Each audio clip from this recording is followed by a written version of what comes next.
ఇగో ఇగో ఈయన చూసినారా మా రేవంత్ అన్న, మా రేవంత్ రెడ్డి గారి తీరే వేరైపోయింది. నేను మారాను, మీరు కూడా మారండి. ఇకపై పార్టీ నేతలకు ఎక్కువ సమయం ఇస్తా. అందరి రిపోర్ట్ కార్డు నా దగ్గర ఉంది. నా గురించి మీరు అనుకున్నట్టే మీ గురించి కూడా కింది స్థాయి నేతలు అనుకుంటున్నారు. పని చేయని వారిని ఉపేక్షించేది లేదు. స్థానిక ఎన్నికల్లో క్లీన్ స్వీప్ చేయనున్నాం. సార్ నిజంగానే దగ్గొచ్చింది, మీరు ఏమనుకోద్దు ప్లీజ్.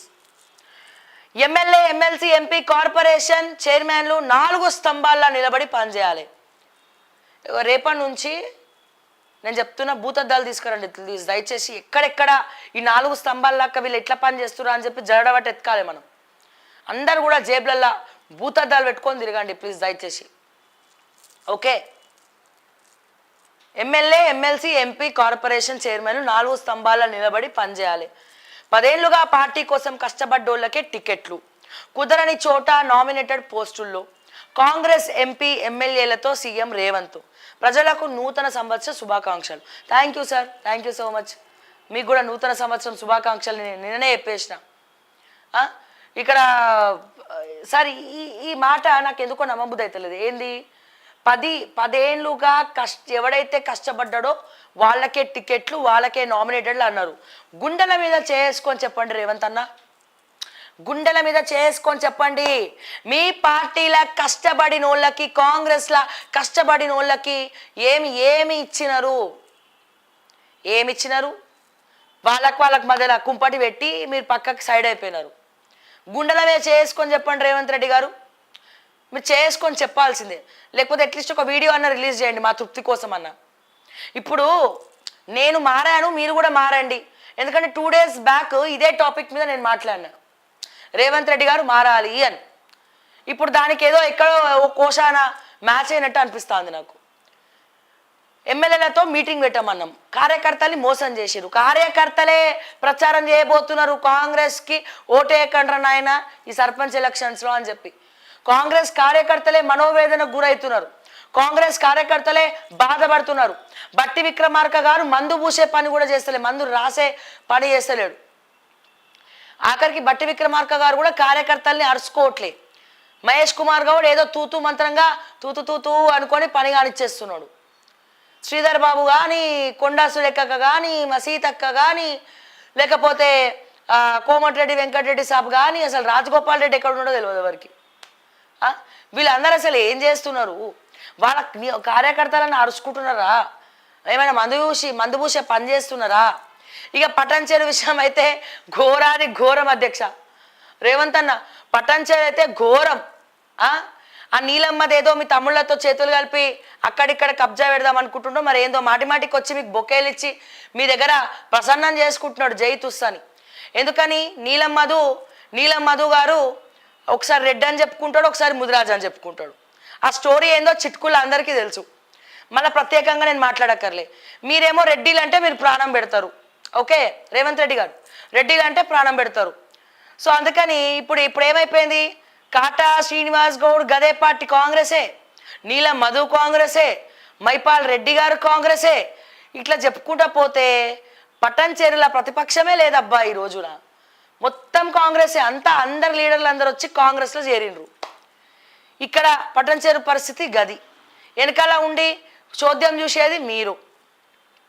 ఓకే, సో మరి ఎవరయ్యా ప్రతిపక్షము? మరి ఇప్పుడు బీఆర్ఎస్ స్టాండ్ ఏందాడ పటాన్చేరుల? సంగారెడ్డికి హరీష్ రావే వస్తాడు, పటాన్చేరుకు హరీష్ రావు వస్తాడు. మా హరీష్ రావు సార్ ఏదో మీటింగ్ పెట్టిండు, ఏమని ఎఫ్ఐఆర్లు, ఈ ఆడపిల్లల కేసులు ఎక్కువైపోయినాయి, అది ఇది అని ఏదో పెట్టిండు. ఈయన హయాంలో ఏదో తక్కువైనట్టు, ఇప్పుడు ఇంకెక్కువైపోయినాయి. మీ హయాంలో జరిగినాయి, ఈ హయాంలో ఈయన గారి హయాంలో ఇంకెక్కువ జరుగుతున్నాయి, రేవంత్ రెడ్డి గారి హయాంలో ఇంకెక్కువ జరుగుతున్నాయి. ఓకే, సో అక్కడ వీళ్ళందరినీ మేపుకుంటా సగం భూములు హరీష్ రావే కబ్జా పెట్టిండు పటాన్చేరుల. ఇంకో కీలక పాత్ర పోషించాడు, వేరే వాళ్ళతో పెట్టిస్తాడు, డైరెక్ట్ హరీష్ రావు పెట్టాడు. అక్కడ బినామీలతోటో లేకపోతే స్నేహితులతోటో సన్నిహితులతోటో పెట్టిస్తారు, లేకపోతే ముస్లింల సామాజిక వర్గాన్ని వాడుకొని పెట్టిస్తారు. ఇది కదా పటాన్చేరులో జరుగుతుంది. పటాన్చేరు కూడా కొంగు బంగారము. పటంచేరు కొంగు బంగారం కాబట్టి ఇక్కడ రేవంత్ రెడ్డి కూడా తలదూర్చాడు. ఎవరు మాట్లాడరు. మాట్లాడితే శ్రావ్య పటంచేరు మీద పడ్డది, కోట్లు కోట్లు సంపాదిస్తుంది అంటారు. ఏమో ఎవడిస్తుండ్రా అబ్బాయి కోట్లు? ఆడ పైసలు లేకరా, ఆయన దిక్కు దివాణం లేదు, ఛానల్ జీతాలు ఇచ్చే పొజిషన్ లేదంటే కోట్లు ఇస్తారు, కోట్లు ఇస్తారు, కోట్లు ఇస్తున్నారు అంటారు. అసలు నాతో ఫోన్లో మాట్లాడనికే పటంచేరులో భయపడతారు. ఎవడు కూడా ఫోన్ చేసి ఆ పలానా డబ్బులు తీసుకో, ఇది ఇది సెటిల్ చేసుకో అని చెప్పి ఎవరు చెప్పే దమ్ము చేయరు అక్కడ నాతో మాట్లాడడానికి. ఎక్స్క్లూజివ్గా పటంచేరులా. అర్థమైందా? సో ప్రతి ఒక్కడు అదే. ఇరిగేషన్ కోమటికుంట చెరువును కాపాడమంటే మళ్ళీ బ్లాక్మెయిల్ కోసం. అందరు బ్లాక్మెయిల్ చేయడానికే వస్తారా? బ్లాక్మెయిల్ గారు చాలామంది ఉండొచ్చు, కానీ అందరు బ్లాక్మెయిల్ చేయడానికే రారు కదా. కొంతమంది దేనికో దానికి వస్తారు. దేనికి వస్తారు? అట్లీస్ట్ ఆ ప్రాపర్టీస్ని కాపాడడానికి వస్తారు. ఓకే, సుల్తాన్పూర్ స్టోరీ ఏమైంది? సుల్తాన్పూర్ సర్వే నెంబర్ 30 కథ ఏమైంది? ఎవరిని బెదిరించిండు? పాపం ఒక శాటిలైట్ ఛానల్ తను పోయి చేసుకొచ్చిండు. మేము కూడా ఎక్స్పోజ్ చేసినాం. ఏమైందా స్టోరీ? కథ కంచికి పోయిందా? కాపాడే ప్రయత్నం ఏమైనా మా ఎంఆర్ఓ చేస్తుందా, లేకపోతే ఇంకేమైనా చేస్తురా? పటేల్ కూడా సంగతి ఏంది? సారీ, ఐలాపూర్ సంగతి ఏంది? ఐలాపూర్లో వాళ్ళ ప్లాట్ల సంగతి ఏంది? అసలు ఈ తాండాలు ఎడికేలు వచ్చినాయి? ఇవన్నీ మాట్లాడితే మళ్ళీ ఎందుకులే, మళ్ళీ మాట్లాడితే మళ్ళీ వేరేలాగా తీసుకుంటారు. సో ఇట్లా రేవంత్ రెడ్డి గారు, సో మీ నియోజకవర్గ సమస్యలు మీరు తేల్చలేనటువంటి పరిస్థితి. ఇప్పుడు దామోదర్ రాజనరసింహ గారు ఉన్నారు, ఆయన జిల్లాలో మరి వీళ్ళందరినీ కూర్చొని మరి మాట్లాడుతుండా, లేకపోతే ఆయన పేరు కూడా బాగానే వినబడుతుంది. ఈ ఎవరో అవినాష్ గౌడ్ ద్వారా బాగా సంపాదించుకుంటున్నాడు అని చెప్పి. మరి ఎట్లాగో ఇక నెక్స్ట్ టైం గెలవం కదా, ఉనకాడికి దోచుకుందాం, వెనకాల వేసుకుందాం అనుకుంటుండ్రో మరి ఏందో అర్థమైతలేదు. కానీ మొత్తానికైతే పటంచేరు బతుకులు అయితే ఘోరాది ఘోరం. వాళ్ళు పోతే వీళ్ళు పోతే వాళ్ళు. డబ్బుల విషయంలో మాత్రం అందరు లీడర్లు ఏకమవుతారు.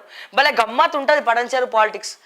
పైసల విషయం మాత్రం మొత్తం ఏకమైపోతారు. పైసల విషయానికి వస్తే మధ్యలో బలి పశువులు అయ్యేది ఎవరంటే మా పటంచేరు ప్రజలు. సో ఇట్లా రేవంత్ రెడ్డి గారు మీరు మారినం అంటున్నారు. మీ నియోజకవర్గంలో ఎమ్మెల్యేలను పిలిచి మాట్లాడితే, ఓడిపోయిన ఎమ్మెల్యేలను కూడా పిలిచి మాట్లాడితే వాళ్ళ పరిస్థితులు ఏంది, పబ్లిక్ ఎట్లా తిట్టుకుంటున్నారు మిమ్మల్ని పొట్టు అనేది వాళ్ళు చెప్తారు. మీరు వాళ్ళని వెళ్ళమంటున్నారు గ్రౌండ్లో, కానీ వీళ్ళు పోతారా? వీళ్ళు పోరు. ఎందుకు? భయం. ఎట్లా లగచర్లలో పోతే ఏమేమి చూసిరు కదా, ఇక్కడ కూడా పోతే మళ్ళీ ఏం చేస్తారో సంక్షేమ పథకాలు గలవట్టుకొని అడుగుతారు, ఏమైందిరా భయ్ అని. ఇక్కడేమో రారు. మీరేమో హ్యాపీగా మంచిగా ఇట్లనే నవ్వుకుంటూ మంచిగా చూడముచ్చట ఉంది మరి రేవంత్ రెడ్డి గారు నవ్వుతుంటే. మీరు నవ్వుకుంటూ హ్యాపీగా డల్లాస్కి పోతారు. అక్కడ 4 ఇంగ్లీష్ ముక్కలు మాట్లాడి ఏదో ఒక ప్రాజెక్టు తీసుకొని పోతుర్రో మరి దేనికి పోతుర్రో ఇంకా మాకు తెలియదు. ఓకే, కానీ ఇక్కడ మాత్రం వీళ్ళని తిరగమని చెప్తారు. వాళ్ళు పోతారా సార్? వాళ్ళు పోరు. ఎందుకు? పోతే పబ్లిక్ అడుగుతున్నారు డైరెక్ట్గా, ఏమైందయా, ఏమైంది, అదన్నో ఇదన్నో సుధపూస మాటలన్నీ మాట్లాడను, ఈ 420 హామీలు ఏమైనాయా అని అడుగుతున్నారు రేవంత్ రెడ్డి గారు. ఇది మళ్ళీ నేను అంటున్నానని చెప్పి మళ్ళీ మీ అనుచరులతోటి మళ్ళీ కేసులు పెట్టించి ఎందుకు వచ్చిన పంచాయతీ? ఇప్పుడే ఐదారు అట్లా నమోదవుతా ఉన్నాయి. మరి సింహరాశి అసలే బాలేదట నా సింహరాశి. మళ్ళీ చెప్తా ఉన్నారు జైలు జీవితం వస్తుందేమో సింహరాశి వాళ్ళకి, గ్రహస్థితులు బాగాలేదు, షష్టగ్రహ కూటమి జరుగుతా ఉంది, 3వ స్థానంలో ఉన్నదని చెప్తున్నారు. ఎక్కడో కొడుతుంది. అందుకే నేను కూడా అన్ని రంగం సిద్ధం చేసుకుంటున్నా రేవంత్ రెడ్డి గారు. సో నేనేమంటున్నానంటే, ఇట్లా మాస్ వంటల మీద పెట్టే ఇంట్రెస్ట్ మీ ఎమ్మెల్యేల మీద, మీ నియోజకవర్గాలలో ఏం జరుగుతుందో, మీ అన్నదమ్ముల మీద నిఘా పెట్టి, ఆ ఫహీం ఖురేషీ గారి మీద నిఘా పెట్టి, ఇంకో ఫుడ్ కార్పొరేషన్ చైర్మన్ ఫహీం మీద కూడా నిఘా పెట్టి అసలు ఏం జరుగుతుంది, స్టోరీ మొత్తం ఎందుకు ఇంతమంది మీ అన్నదమ్ముల గురించి ఎందుకు మాట్లాడుతున్నారు? గత ప్రభుత్వంలో కల్వకుంట్ల ఫ్యామిలీ గురించే మాట్లాడుతుండే, ఇప్పుడు ఇక్కడికి వచ్చి మీ అన్నదమ్ముల గురించే మాట్లాడుతుండ్రు అంటే ఉట్టిగానే మాట్లాడతారా సార్? మరి రిపోర్ట్లు తెప్పించుకోవాలి, వాళ్ళ మీద కూడా మీరు రిపోర్ట్లు తెప్పించుకోవాలి కదా అనేది నా బాధ. సో దయచేసి ఏం జరుగుతుందో తెలుసుకునే ప్రయత్నం. మరి రేవంత్ రెడ్డి గారు ఎప్పుడు ఇట్లనే చల్లగా నవ్వుతూ ఉండాలి, నవ్వుకుంటా పరిపాలన కూడా అద్భుతంగా చేయాలని చెప్పి నేనైతే మనస్ఫూర్తిగా కోరుకుంటున్నా రేవంత్ రెడ్డి గారు. ఆ తర్వాత ఇక మీ ఇష్టం.